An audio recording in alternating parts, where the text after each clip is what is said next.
விலைக்கு வந்துவிட்டோம். ஓய்வில்லா புகையினால் கீழே விழுந்ததோ ஓசோனின் ஓட்டை, பெற்றதோ அமில மழை.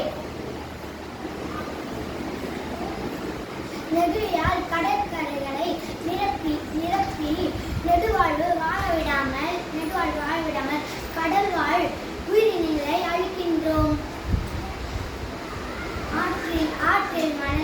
ஆற்றில் மணல் அள்ளி அடுக்கடுக்காய் கட்டினம் கட்டி காடுகளை அழித்து சூறைக்காற்றுக்காக இயங்கி நிற்கின்றோம். பூமியினை குப்பைகளால் நிரப்பி